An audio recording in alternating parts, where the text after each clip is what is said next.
there's a lot of points to take into account for that. When we actually carry out the reverse into the new road, we're going to go back 2 to 3 car lengths into the new road, yeah? That's so that we're not too near the junction and we're not blocking the junction. Right. So we're going to go back good 2 to 3 car lengths into the road, yeah? We're going to follow our POM routine. You know what the POM routine is, yeah? Prepare, observe and move, yeah? So you're going to prepare the car. When we carry out the reverse, you'll prepare the car by setting it into reverse gear. You'll find your bite point, yeah? And when you're happy with that, then obviously you'll be releasing the handbrake and carrying out the manoeuvre. You'll do your observations before you begin the manoeuvre and your observations throughout the manoeuvre, yeah? Now, what we're going to use to carry out these manoeuvres is we're going to use reference points. Excuse me, to let us know where the curb is when we start the manoeuvre, our distance from the curb.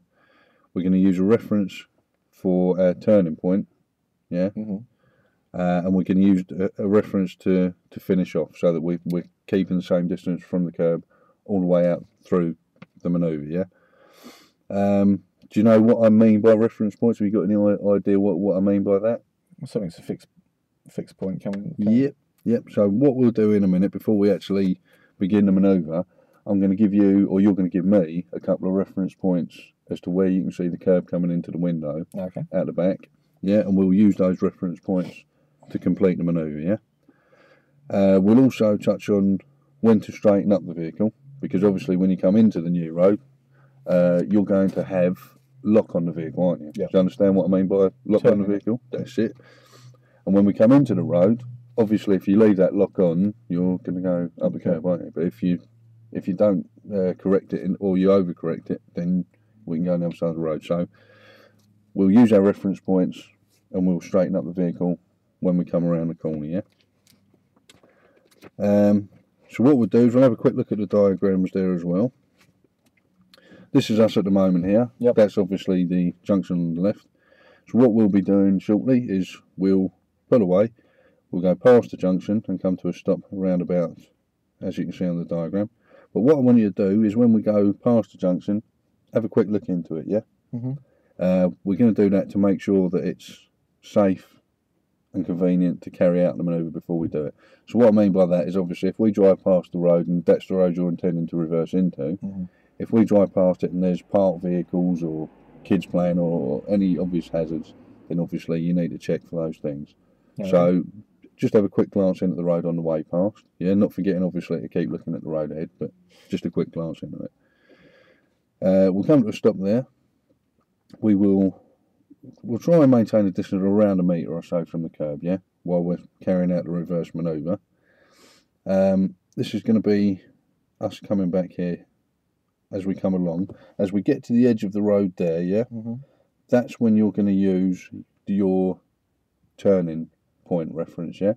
You'll be using your straight line reference. We'll go through these reference points in a minute, but you'll be using your straight line reference as we're coming back here. Then the second part of the manoeuvre, you'll be using your turning reference. And then the third part of the manoeuvre, you'll be going back to your straight line reference so that we end up in this position here, yeah? All right. About 2 to 3 car lengths back. Obviously with a right reverse, major difference is that obviously we're going to be crossing over the road here, yeah? As you can see, you would be in this position here. You're going to pull across the road. Obviously, in this case, you're going to have to give your mirror signal manoeuvre and you're going to have to indicate to come across the road. Same procedure, you're going to look into the road before you begin the manoeuvre, checking for obvious hazards. You're going to need to be sure that you can complete the manoeuvre before you start it, yeah? So say there was parked vehicles there or some reason that you couldn't complete the manoeuvre, you're not going to start it unless you can finish it, yeah? Okay. So you don't want to end up, blocking traffic or anything like that.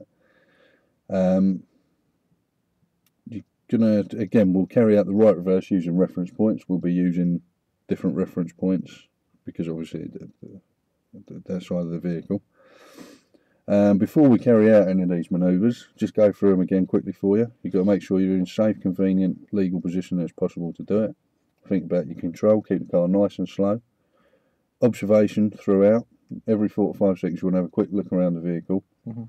but you're mainly going to be looking out the back window. Yeah, you can glance into your door mirrors there, just to check your position, but it's just a glance. Yeah, Right. no more than just a quick glance, just to check. And obviously, we're bearing in mind that we want to be safe all the time. One of the things we're going to do to make sure we're safe all the time is we're going to